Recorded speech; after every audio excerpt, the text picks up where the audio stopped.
Hello and welcome to the Integra Audio sidechain course. In this first video, we're going to look at the very basics of sidechaining. So we're going to look at how to set up a sidechain compressor from the very beginning. I'm going to explain how a sidechain actually works and what it does. I'm also going to show you what it sounds like when you're using different compressors for this effect. And then at the end of this video, I'm going to show you something I like to call dynamic sidechaining, which is a bit more of a varied approach to sidechaining to get some different sort of sounds out of this effect. So let's get into the video. So we're going to start off with the most basic form of sidechaining, just so you can get to grips with the actual concepts of it, and then what we do later will make a lot more sense. But first, you've always got to start with the basics, get a strong foundation. So I've just got this synth sample here. I'll play this.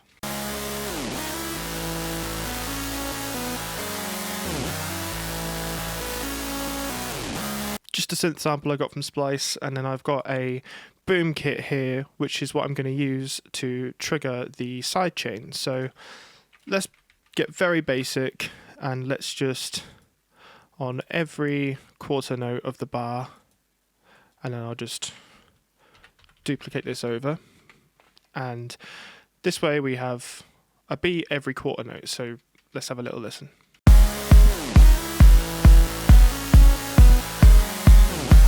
Very simple still, it's just two parts, and what we're going to do is we want to sidechain this synth based off of this kick. So we're going to go to Audio Effects and grab a compressor and drag it to the track that we want to sidechain. Now I'm going to click on this because I prefer this view, and then I'm going to click Sidechain. I'm not going to worry too much about the EQ right now.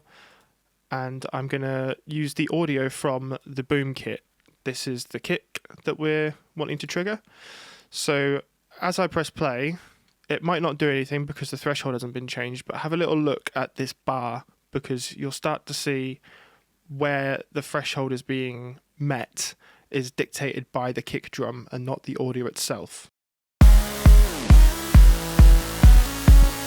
So you can see that that bar is going up every time the kick drum hits. To show you what it looks like normally, it will be based off of the audio that the compressor is actually on, so the synth. So they're two different things, and this is the first part of sidechaining. It's literally feeding the kick into the compressor, and that's what's dictating where the threshold is met. So in order to get the effect to actually happen, we need to lower the threshold. So I'll play, and then I'll start lowering the threshold so you can hear what it does.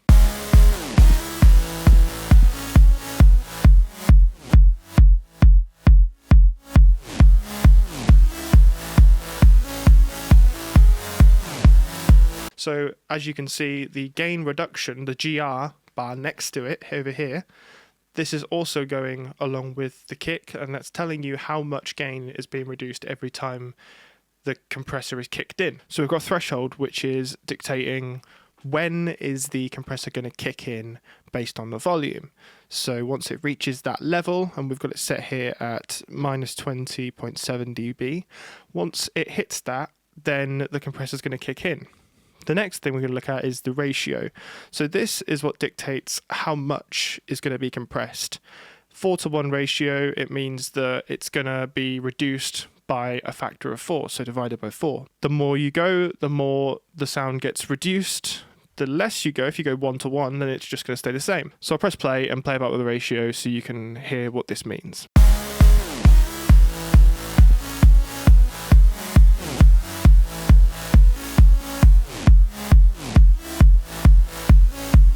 So as you can hear, more ratio, the more it gets compressed. The lower the threshold, the lower the requirement for the compressor to actually kick in is. The next thing we're looking at is the attack, and this is how quickly the compressor kicks in once the threshold has been met. So it's at 1 millisecond right now. So 1 millisecond after the threshold's been met is when the compressor's going to kick in. So once again, I'll press play and play about with it so you can hear what's going on, and then I'll describe a bit more about it afterwards.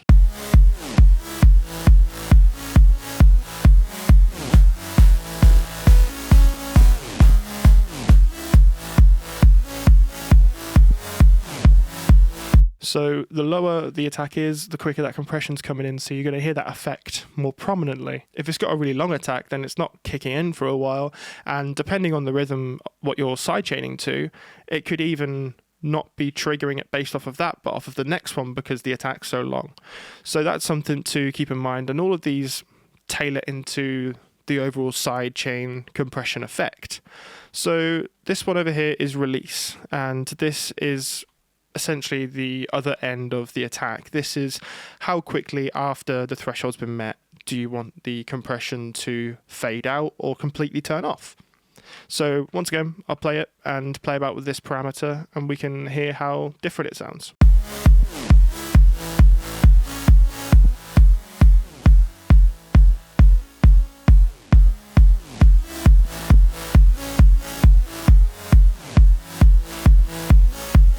So as you can hear, the quicker the release, the tighter it becomes. But once you get the release past a certain value, it's just going to stay compressing the whole signal all the time because you're not giving it a chance to get to the next kick. It's just constantly on. It's not being able to fade out, essentially. The way I like to think about them is that they are the ways of tightening up this effect or loosening it if you want that sort of more subtle thing going on. But if you want that really obvious like dance electronic music effect, then you're going to want quite a fast attack and you're going to want a fairly fast release, but you can play about with that a bit more. There's also the knee on the compressor here. This is basically going to dictate whether as you get towards the threshold, is it going to gradually turn on the compression, or is it only going to turn on once you meet that threshold? And some compressors will have it as like a hard or a soft knee. Some will have values like this. Typically with sidechaining, it doesn't really matter with the knee. I just leave it as stock. You can play about with it if your threshold is only just being met and you're getting a really subtle attack, but in terms of most applications, you're not going to need to worry about it, and you can achieve the same sort of results with just the attack and the release. So we've now learned a very basic way of setting up a compressor with a sidechain based off of a kick drum that's going on the quarter notes, and we've learned how the different parameters affect the sound of the sidechain. And for this, we've been using a very basic rhythm, but let's see what happens when you change the rhythm up a little bit and create something that's a bit more interesting. So I've just created another rhythm here, which has a group of 8 notes and then a triplet at the end. And this is what it sounds like currently with the same compressor settings that we had before. So as you can hear, it's not quite getting the effect we want, and that's because there's some faster notes in there.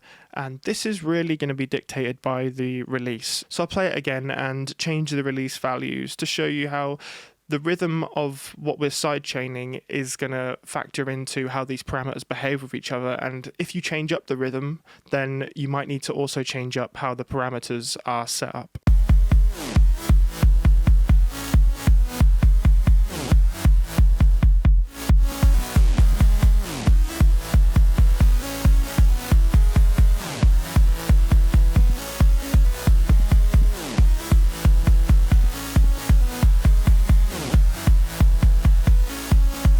So as you can see, I went for a much quicker release, and I even played about the ratio and threshold a bit just to get that middle ground. They all play quite a big factor into how the sidechain is going to sound. So when you're messing about with rhythms, don't forget to also mess about with the parameters because they're just as important as each other. Now I wanted to take a look at some different compressors to show you that compressors do sound different compared to each other. Some of them might be subtle, some of them might be a bit more obvious, but it's something that I've not really seen talk about that much when it comes to sidechaining, because compression is a very standard effect, but there's a lot of different plugins out there that do a lot of different things, and they sound different in the way they do it. Some of them are modeled after actual hardware, like analog gear.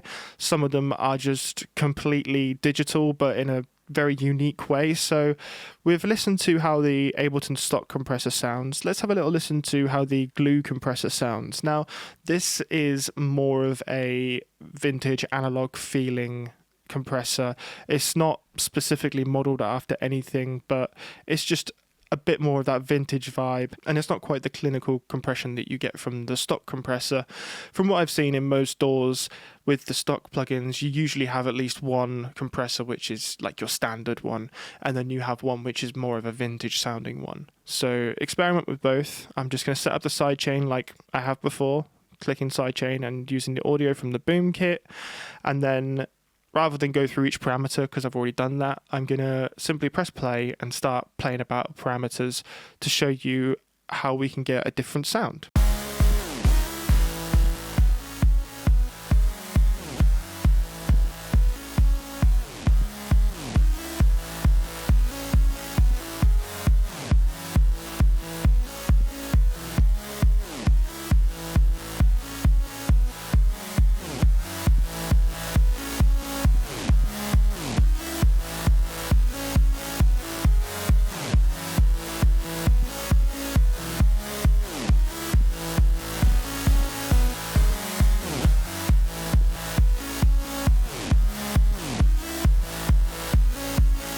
So as you can hear, this one's a bit more of a subtle effect, but if you drive up the makeup gain and click on soft for soft clipping, you get a little bit of distortion come through, which is quite nice. The attack and the release are set values. You can't sort of glide between the rest of them, and the ratio only goes up to 10:1.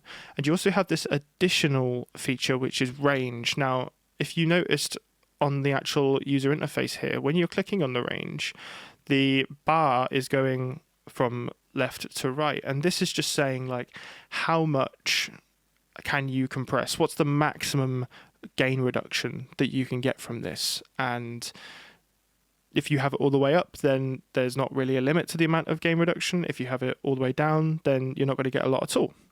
So this is the glue compressor. Like I said, a bit more of an analog vibe. Now let's look at the next one. This is the H-Comp by Waves. This is sort of a hybrid compressor where it's based on the analog vintage sound, but it's also got some interesting new digital features, which I quite enjoy. For example, this release has a BPM sync. So if I just click on host, it's going to sync up to the BPM that I have, and I can use this release based off of the actual tempo, so you can get a bit more of a rhythmic sound going on with the compression and the sidechain. So I'm just going to set up the sidechain on this. It's as simple as putting the boom kit here, and then hidden at the top here is the sidechain. So if I press play now, it should be taking in the signal from the kick and basing the compression off of that. So as we can see, the needle is moving along with the kick drums that we've programmed. So I'm going to press play here and just show you how the different parameters affect the sound in a bit of a different way compared to the other plugins, and also show you what the different ones that are included in this are going to do.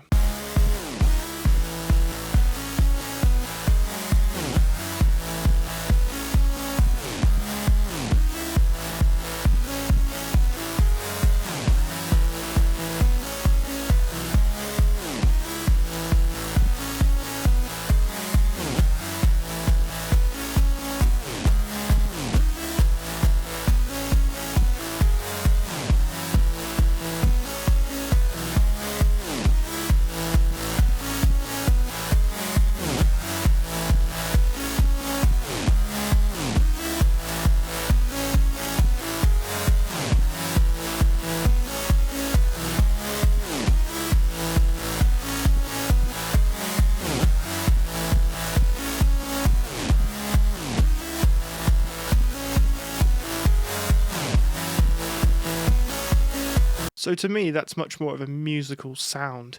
As you can hear, the analog is giving it stages of distortion. So the higher you go, the more distortion you get, which I quite enjoy. I quite like the sound of a distorted bass / synth sound. And then the ratio, you've got up to 50, and it seems like you can go in between the different values. So this is where I thought it sounded nice. And the punch seems to be another way of tightening up the whole sound. It sounds a bit more snappy when you've got the punch going. The attack, you can go very fast, but for some reason, like I said, with different compressors, they behave differently.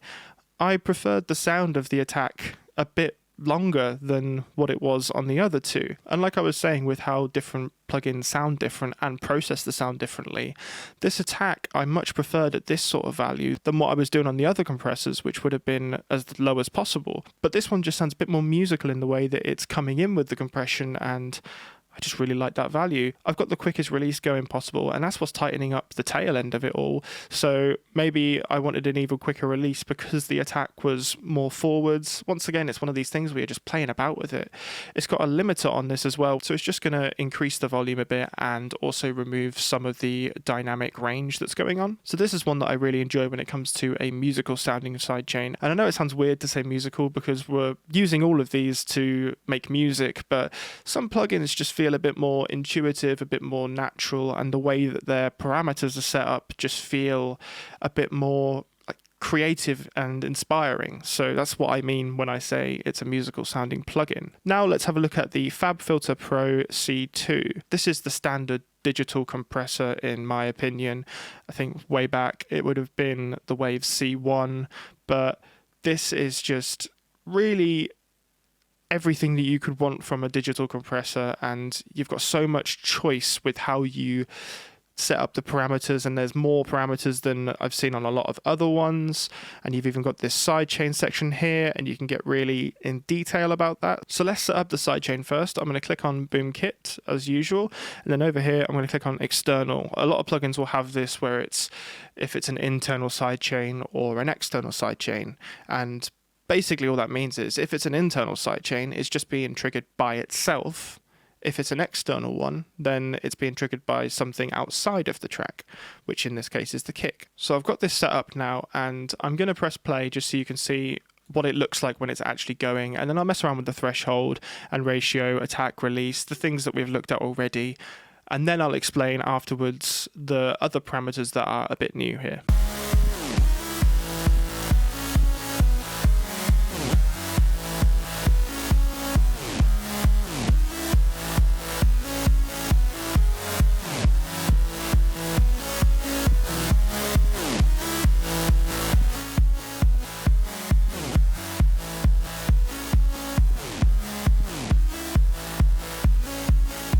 So as you can see, it's a really nice user interface. All of FabFilter stuff looks really nice and gives you a lot of visual data, so that's always great. Now let's have a little look at the other options here. So the first thing we're going to look at that's a bit different is this headphone icon. If you press it, it's going to play only the sound that the sidechain is hitting. And you'll hear what I mean when I press play.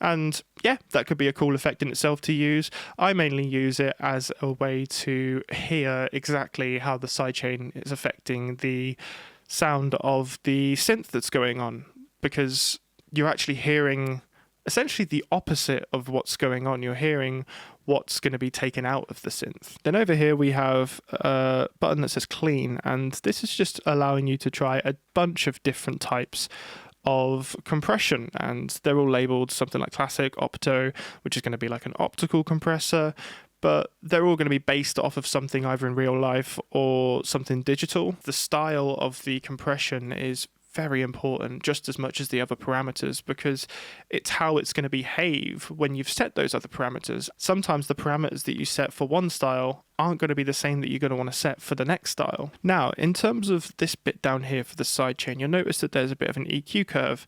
And if you noticed on the compressor and the glue compressor, there is an EQ section, but I didn't go through it there because I don't think it's a nice way to visualize it. They're great to use and they make sense once you understand it, but in order to actually visualize what's going on, it's nice to have a graph. So if you look here, we've got 3 points, and we can choose to EQ the sidechain of what's coming in from the kick. So kicks are very boomy. Let's take out some of that low end and see how that affects it.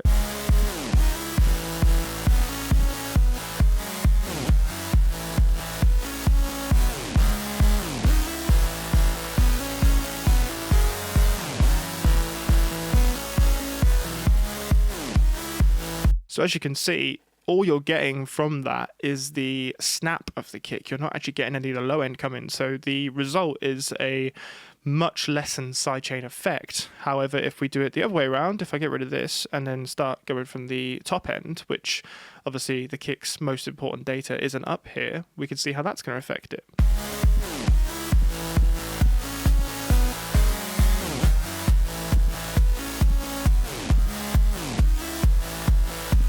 So we can pretty much go all the way down up until that point, and then after that you start cutting off the core frequencies of the kicks. So this EQ section and any other EQ section on a compressor is a really nice way to dictate further what is going into the sidechain, because this is going to happen before it's actually going into the sidechain to trigger the compression.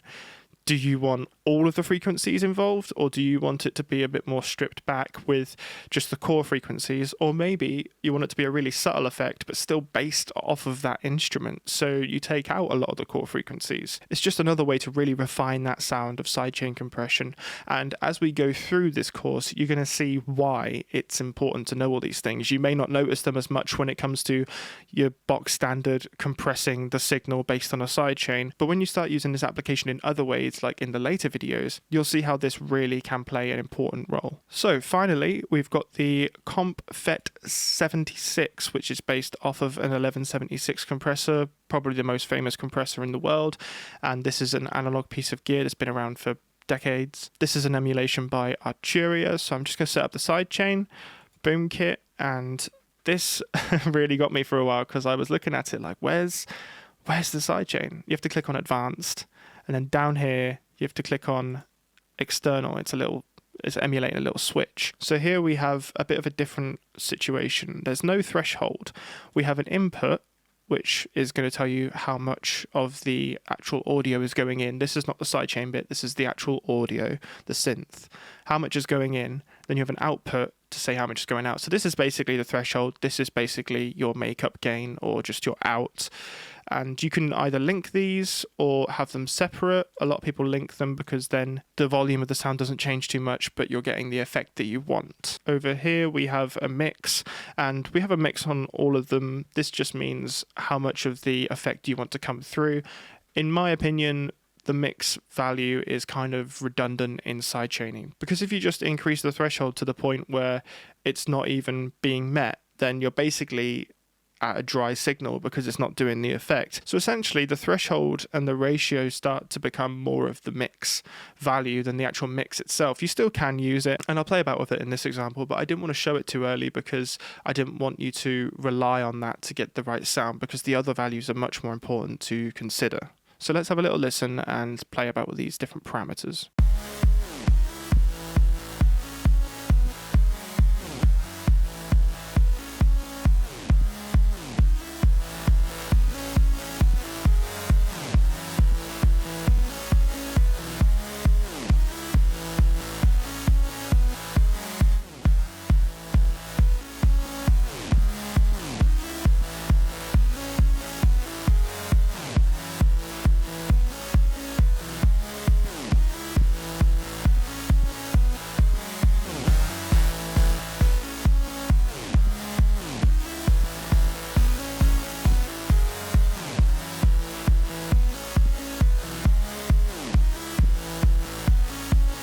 So as you can see in here, the parameters work very similarly to the other ones, but they just behave a little bit different when you use them, and the layout's a little bit different. We also have this compression range over here, which had much more of an effect than on other compressors that I've used. With the mix, you really only got two different sounds. You got what sounded like the full dry because you couldn't hear the effect anymore, and then full compression. There was a little bit here where it was like a bit more subtle, but you're not getting a lot of nuance when it comes to using the mix here. It's much more apparent when you're using the input and the output. I unlinked these at one point just because the output wasn't quite as loud as some of the other compressors. The attack is very self-explanatory, but for some reason, this is a standard thing on these compressors. The fast attack is the opposite way to what you would normally think on a compressor, so that's important to remember, because some of these emulations don't even have fast and slow written on them, and you just have to remember that 7 is the fastest. So that is how different compressors affect the overall sound of a sidechain, and it's important to note this at the basic stage because it's going to factor in later to all of the other applications of sidechaining where maybe you would want to use a certain compressor because it has a certain sound that goes well with that application, like later on when we're looking at sidechaining distortions or sidechaining modulation. This is going to be an important part of that. So I'd really suggest that you use all the compressors that you've got to see what you like the sound of and get plugins. And if you can't afford plugins, there's plenty of free compressor plugins out there. So have a little experiment and see what you like the sound of, and maybe make a note of how they sound different, because then when you're using them in different applications, you'll have a compressor in mind. It's a similar way to how if a guitar player is playing something, they'll have a pedal in mind. With this, I think of it like that. I think, okay, I have this effect that I want to get. I know my compressors pretty well at this point, so which one is going to give me that result the best? So for this next section, I wanted to look at something I call dynamic sidechaining. And this is when you have a drum part or any other part that you're using to trigger a sidechain where there's different velocities or there's a bigger dynamic range if it's a live instrument, for example. Here, as you can see, I programmed a drum beat where there's some standard hits that are at 100 velocity, but then you've got some of these lower ones which are at 32, I've got one at 12, 9, and these are going to change how much the sidechain kicks in. So I'll press play and I'll show you what's going on.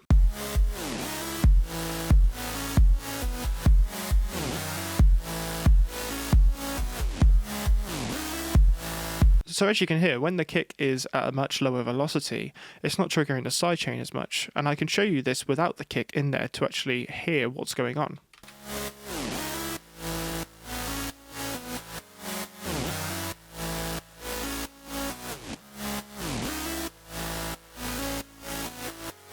So I like to think of these as essentially the ghost notes of the rhythm when it comes to sidechaining, and ghost notes are just a much quieter note played on a drum. So you get this overall rhythm that's going on with the harder hits of the kick, but then when it comes to the softer kicks, you get like a sort of extra rhythm embedded within that, but it's not completely taking over that original rhythm that you're going for. So you can stay on certain hits within the song, but you can also add some interest by throwing in some of these extra ghost notes or much quieter notes in velocity. And that's just a really nice way of adding some interest to your sidechain, because it can be easy just to do the quarter note, get that bounce going, and don't get me wrong, for some applications and for a lot of applications it works really nicely.